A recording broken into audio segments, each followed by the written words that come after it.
Isa na si Sugar Mercado ang sumikat na artista sa showbiz, kaya naman atin siyang kilalanin ng husto at kung gaano na nga ba siya kayaman at kasuccessful ngayon.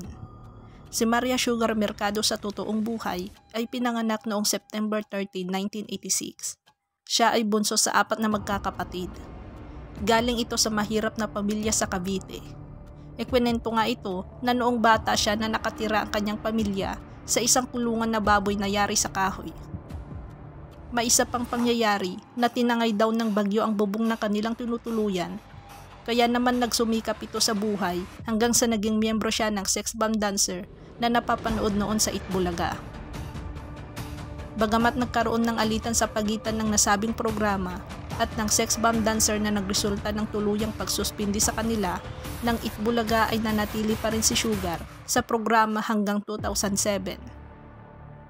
Napanood na rin siya sa humigit kumulang na 47 TV shows hanggang sa naging regular host siya ng Wawawin ng GMA7 kung saan ang main host ay si Willie Revillame. Alam nyo bang umaabot ng 5 digits kada araw ang bayad sa mga sikat na host at actress kagaya ni Sugar Mercado? Napamalas din nito ang galing niya sa mga box office hit movie, kabilang na ang Double Trouble Let's Get Ready to Rumble na kumita ng 90,500,000 pesos. At Enting Kabisote 3 na kumita naman ng 144,000,000 pesos. Kung sa tingin ninyo ay malaki na ang bayad kada taping day sa mga sikat na artista tulad ni Sugar Mercado, ay mas malaki pa ang bayad sa kanila kada shooting day at mayroon pa silang natatanggap na commission of bonus kung sakaling maging box office hit ang kanilang pelikula. Dahil na rin sa kanyang kasikatan, ay maraming mga malalaking kumpanya ang kumukuha sa kanya para maging celebrity endorser sa kanilang mga produkto.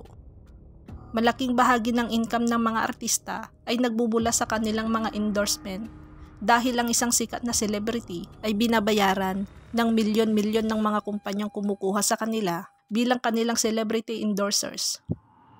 Mayroon na rin itong sasakyan na binigay ni Willie Revillame.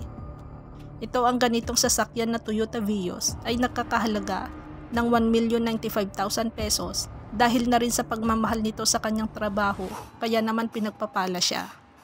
Meron na rin itong 2 babaeng anak sa dati nitong partner. Matatandaan bumalot din ng kontrobersiya ang buhay ni Sugar. Isa na dyan ang pagdedemanda nito sa kanyang dating partner, kaugnay nito sa pambubugbog nito sa kanya. Ang pangalawa naman ay nang kumalat noon ang balita na di umano ay may relasyon sila ni Willie Revillame. At ang pangatlo ay noong bigla na lang hindi napanood ito sa Wawawin. Marami ang nagsabi na ipinalit siya kay Herlin Budol o mas kilala bilang Hipon Girl.